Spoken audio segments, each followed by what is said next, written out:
Hello again, this is David Papa, the personal injury guru. I am here today with an orthopedic specialist. His name is Dr. Bansal. He works at CSI, and I'm sure you've heard that name if you've seen my other podcasts. I had a nurse here, Mandy from CSI, and Dr. Raghav from CSI.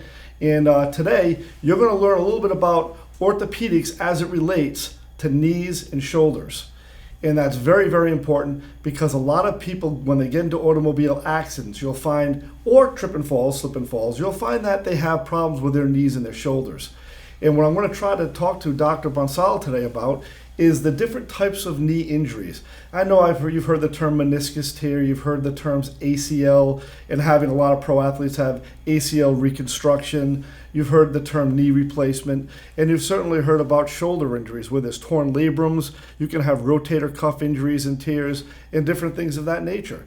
And my goal today is to have the expert in that field sit here and talk to you and explain the different types of injuries and the conservative treatments, and then of course the surgical treatments that they will perform to fix you. And of course following up with physical therapy, making sure that you're as good as you can get. And he's got great bedside manners, as everyone does at CSI. And what I'm going to do without further ado is let's get this going on the Personal Injury Guru Show.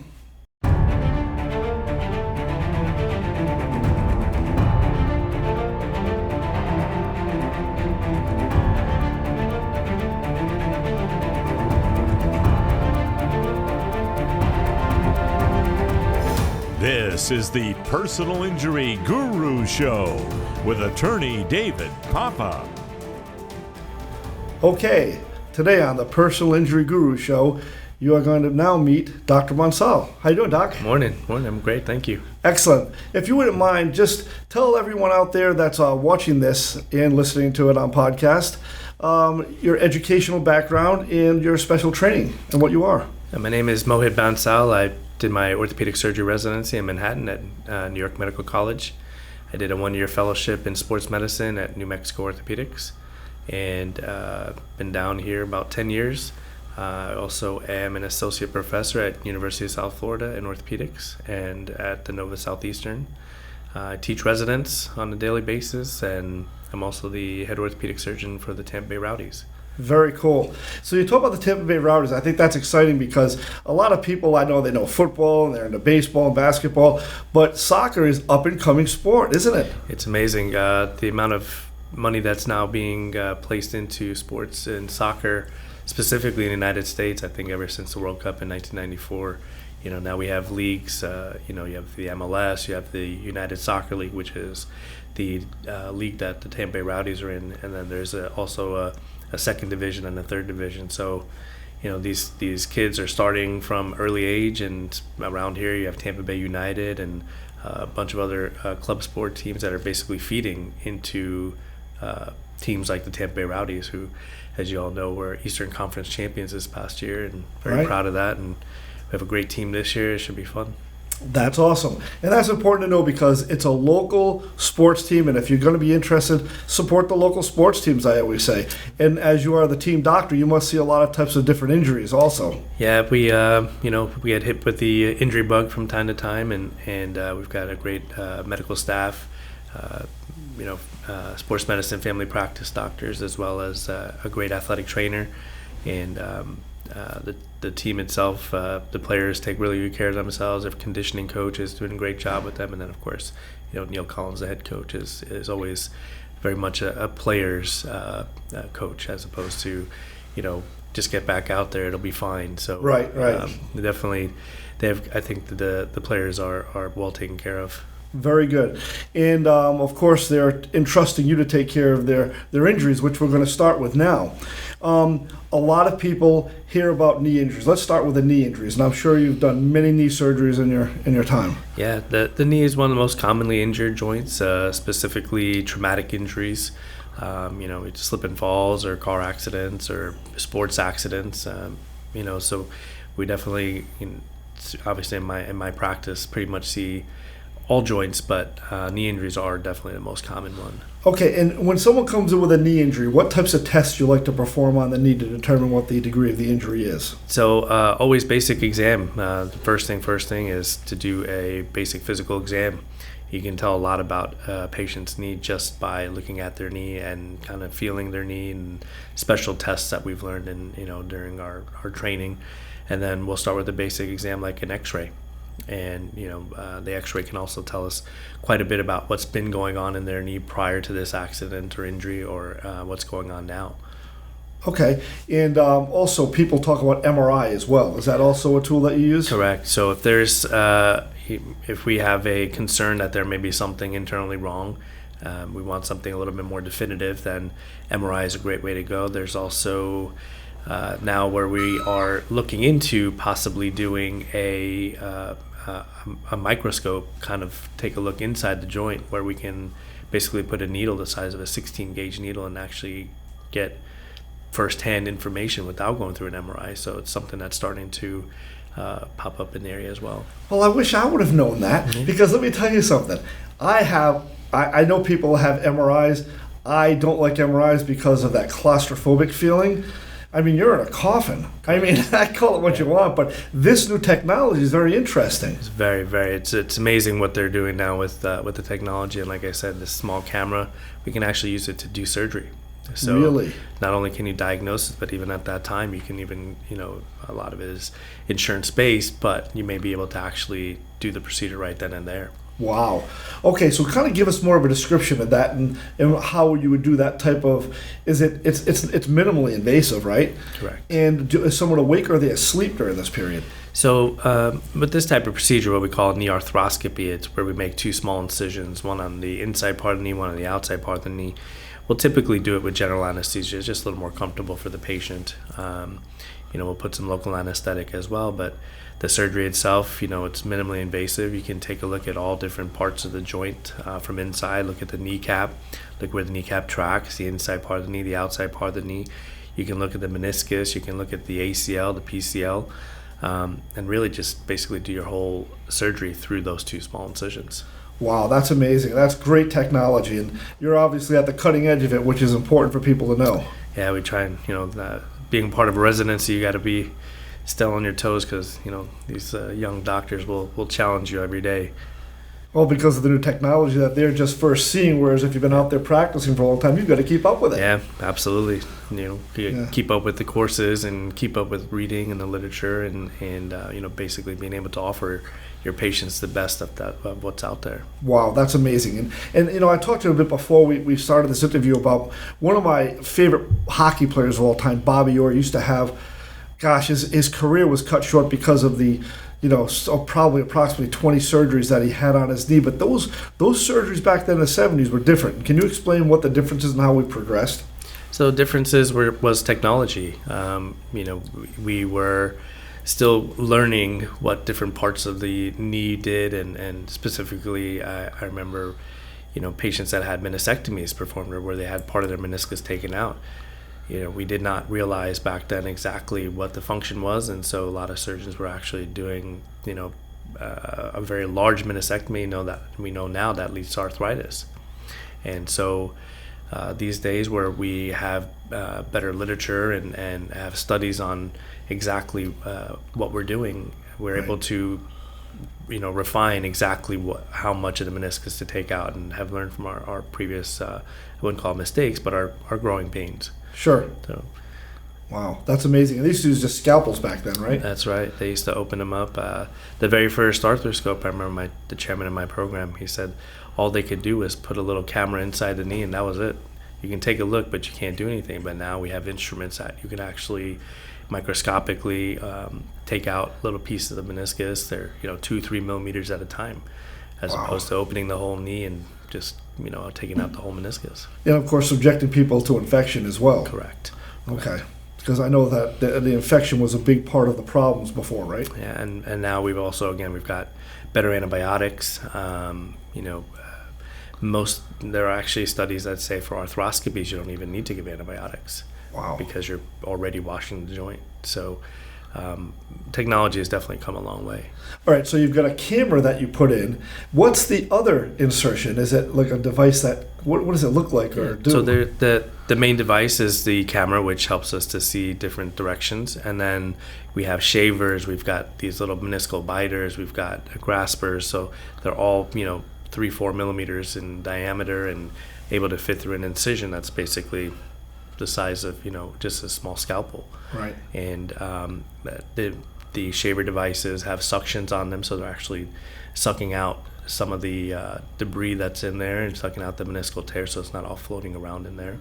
And all this is done underwater. We pump the knee full of fluid, and that helps us to prevent, hitting the articular cartilage, and helps us move around and glide around the joint a little better. Wow, that's amazing. Now, obviously, you're also. I've seen photos and pictures of you guys looking through, I guess, some type of a device that helps you see better. I mean, what's it called? So all this, the camera is all projected on a TV screen. Okay. And that TV screen is, depending on what size your surgery center or the hospital has, it can be right in front of your face, so you're basically playing a video game. Wow, that's amazing. Technology is crazy. Yeah. And I would like to say, while we're talking about the knee surgery, I had an accident, and Doc fixed my knee with that arthroscopic procedure, and he did a hell of a job, and it was painless. I woke up, and I was a lot better. Thank you. So that's really an amazing surgery. I appreciate it, too. Yeah, my pleasure. Okay, so let's talk about a more serious injury. My son played baseball. He was a catcher, and he had an ACL tear. It was so bad they had to do an ACL reconstruct. Okay, you've done that, I'm sure. Correct. ACL ruptures are very, very difficult for players and athletes, and even patients that have had a traumatic injury from either car accidents or from slip and falls. The ACL is a ligament. It's called the anterior cruciate ligament. It stabilizes the knee. It is a very important structure, and again, as we've learned more about it, it's one of those structures that you shouldn't live without. People do, but it can lead to arthritis. Okay. And so when someone ruptures their ACL, the goal of it is to either reconstruct it or, if possible, even repair it. Reconstruction can either take your own tissue, or you can take cadaver tissue and just basically recreating that ligament. Okay. I remember when he had his done, it was many, many years ago, and they took a piece from his thigh. Is that what you do? Yeah, so we can take a piece of bone from the patella, from the kneecap, take a little portion of the tendon in between the kneecap and the tibia, and then take another piece of bone from the tibia, and it's called the bone tendon bone reconstruction. And still, for athletes, I'd say that's pretty gold standard. It's a very strong reconstruction. Patients recover from it very well. I had one of the players on the Rowdies that I unfortunately had to do his reconstruction. It takes a while to rehab, but he's back, and he was playing for the Afghan national team, and wow. So it's certainly a devastating injury, but with the technology again that we have now, about 85% return to their sport. That's amazing to me, and I think that is so great for everyone to understand, is when you have those types of knee injuries that we're talking about, there's a great chance of great success from it. Whereas in the past, people my age, I'm almost 60 years old, and I know back in the 70s and 80s that these surgeries were frowned upon because of, like you said, the growing pains, and it's not so easy to be through that growing pain stage when you're actually the patient. It's just as difficult. But today, boy, things have changed dramatically. Yeah, the forefathers of sports medicine, can't thank them enough for all their hard work, and mm-hmm. They would stick in the lab, and they'd go out in cadavers and test things and test them again, and so here we are. So that's amazing. Well, it's good to see that we've come this far, because that's so important for people. So as far as the ACL, if there has to be a reconstruct, do you have to take out what's in there, or do you just work with what you have? Most of the time, if you're doing the reconstruction, that ligament is already torn. There's not much there. You just shave it out, give yourself a nice view of where you need to put your graft, and there are some certain landmarks that we use and dimensions, so it's not just so simple as taking something and putting it in, and right. You really have to kind of plan it individually based per patient. And so it's unfortunately when you rupture the ACL, usually it's there's really not much left. I understand. Okay. All right. Well, let's move around a little bit. Now, this other ligament you had mentioned. What are there's the MCL, the ACL, and what else do we have? There's a PCL. There's a posterolateral corner.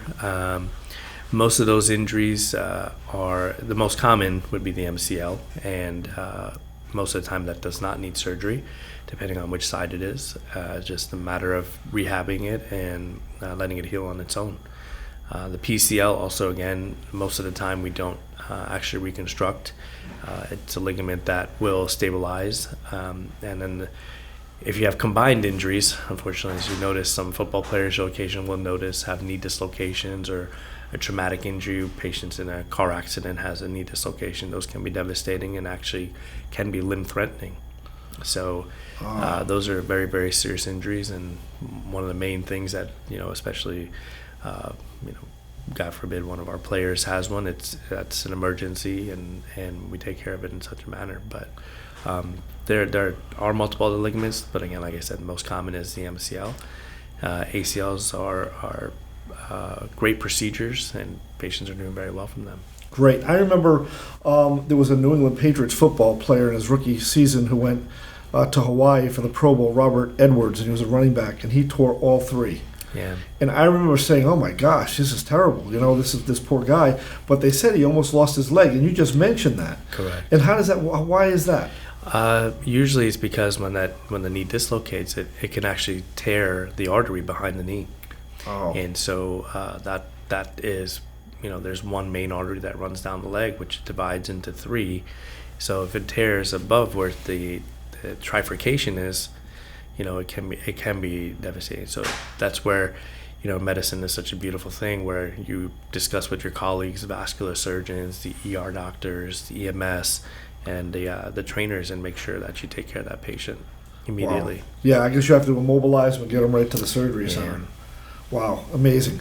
Okay, let's move up to the shoulder. Sure. Okay, I know that you've done many shoulder surgeries too. Shoulder is the most mobile joint in the body, and we don't realize exactly how much mobility we get from our shoulders until we injure them. Right. And one of the most common things that we see are rotator cuff injuries. A lot of patients over the age of 50 have a small tear in the rotator cuff. It doesn't really bother them. But when they do, it's hard to sleep at night. It's hard to lift things over your shoulder height. So that's where we, decide the next step. Wow. Okay, so starting with that rotator cuff surgery, how is that? Is it the same type of arthroscopic surgery that you perform? Yeah. So if we get to the point where a patient does need to have a rotator cuff surgery, it can be done arthroscopically. It's done through 2 or 3 small incisions, one in the front of the shoulder, one on the side, one in the back. Again, we do this with general anesthesia, and basically you can look at everything. You're looking inside the shoulder joint, you're looking at the ball, the socket, the labrum, which is a cartilage that surrounds the socket. You can look at the biceps tendon, look at all the rotator cuff muscles and the tendons, and if it's torn, again, through small incision, basically put an anchor in the bone, or you can just use sutures to just tie the tendon back to the bone where it's supposed to be. Wow. So when you're talking about putting an anchor in, that's, I don't know about everybody out there, but to me, I'm like, oh boy, what's like, an anchor doesn't sound so good. And again, it's just amazing, the technology. These anchors, some of them are metal, and you won't feel it. You won't set off any, airport detectors. Okay. But that's my next question. Yeah, most surgeons now are using these bioabsorbable anchors, which they're made of a material that becomes bone, and the sutures are attached to it. The sutures aren't absorbable, but you won't ever see it on an X-ray. And basically, these little anchors are about 4.5 millimeters to 5.5 millimeters. They go up a little bit bigger in size, so they're small. And the sutures, again, it's a small suture. It's like a number 2 type suture, which very, very high tensile strength, and then basically just tie the tendon back down to the anchor. Wow. Sounds so easy. God, I should be able to do that. Absolutely. Well, if I can do it, I'm sure anybody can do it. I don't know about that, Doc. That's amazing work. So that's the labrum. You mentioned the labrum too. Talk a little bit more about the labrum, and if you have to fix labrums as well. The labrum is basically this cartilage that surrounds the socket, especially in the shoulder, helps deepen the socket and adds some stability to the shoulder. The socket itself, the glenoid, is kind of shallow, so it doesn't have the same concavity that the socket in the hip has. Okay. And so this labrum helps to deepen that. And slip and fall injuries or falling on your outstretched arm, it can lead to this labrum tearing. A lot of times we can just rehab the labrum. Patient will get their motion back, get their stability back, and most of the time you don't need surgery. But again, as any procedure that we do, we always try conservative management, injections, therapy, immobilization, and then if that doesn't work over a period of time, that's when you think about doing something surgical, specifically with the labrum. I see. Okay. And is the labrum kind of like akin to the meniscus? Is it like that? It's similar to it, yeah. That's Okay. like the same type of cartilage that surrounds. That's the meniscus, the same type of cartilage that you have in the labrum. So, and then your biceps tendon also attaches to that. So one part of the biceps, the long head of the biceps. And so again, if patients are having a sense of instability or continue to have pain with overhead throwing or overhead activities, we're unable to rehab them. Again, something surgical where we can put some anchors into the bone and just tie it back to where it's supposed to be. Wow. And do you videotape these surgeries ever? We can. Technology, again, this is all done with a video camera and a screen. And so we take lots of pictures. In my practice, I take pictures pretty much of every part of the joint. And after surgery, once they come to my office for their post-op visit, I will show them all their pictures. Of course, the pictures are theirs. So we just, but we go through the whole, what was torn, what looks normal, what you can expect. And we've done videos in the past and handed them to patients. I'll tell you, most of the time, a patient will come back and say, "Yeah, I didn't really watch it." Sometimes they don't want to see it because imagine that, right? Yeah, exactly. Oh, yeah. Well, the reason that now. Let me ask you before I get to the video again. As far as the therapy, you guys provide your own physical therapy at CSI too, right? Correct. We have a physical therapy department on our second floor, and I'll tell you that they get rave reviews. The two girls in our therapy department are fantastic. Sabelli? Yeah, Sabelli and Amy. Amy. Oh, my God, they're so good. I've been there, and I've had therapy, and I was raving as well. I'm one of the ravers. Yeah. That's why you're here. I'm a raver about you guys. So I guess, and I'll let everybody know, I've got to have a right knee replacement. And we're not going to get into why, but I have to have a right knee replacement. Can we videotape that? You can. I don't think you want to see it. I would just YouTube it, but It might be cool for people to see what, I don't know how many people have actually seen a knee replacement, but it sounds kind of cool if it's not you. But I'm asleep anyway, so I'm not going to know. Yeah, knee replacements have come a long way also. We now also have a robot that we use, and so if you have your knee replacement, we'll be using a robot. It's just a robot arm, but it's based off a preoperative plan that we come up with, and it's basically so we can make these cuts as precise as 1 millimeter. Wow, and that's done with robotics. Correct. Oh my goodness. All right, well, it's technology I didn't think we were really at yet, but if we're using robotics to do surgeries, really, that's amazing. Yeah, it's exciting times. They're starting to also come out with virtual glasses so that you can actually just look in this camera and virtually put your implants on the patient's shoulder without actually putting them in. Wow. And so they are coming out with this stuff faster than you can learn it.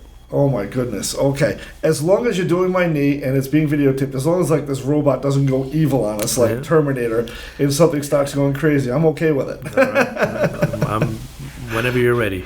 Absolutely. Okay. So, Doc, in closing, just tell everybody where they can find you and where CSI is, and that's all. That's what you should do right now because you are the expert in this area. Thank you. The office is Comprehensive Spine Institute. It's at 1988 Gulf to Bay in Clearwater. And, I think one of the beauties of our office is we have everything. We do spine, we do joints. We do fractures. We have a surgery center located in the parking lot. We do injections. We can talk to you about stem cell treatments. We can set you up with physical therapy. So we really are a one-stop shop, and you're not a number in our office. I've noticed that. Patients, if they need to get in touch with me specifically, they'll call the office. Doesn't matter what time it is, and the answering service calls me, and you'll get me. You can't beat that. Yeah. You can't beat that. Folks, at this point, we're going to move on, but I just want to say thank you for joining us on this episode, and I hope that you learned as much as I've learned, and that way if you've got a knee or a shoulder injury or any type of an injury, Dr. Bansal is here for you. Thank you very much, and we'll be back on the Personal Injury Guru.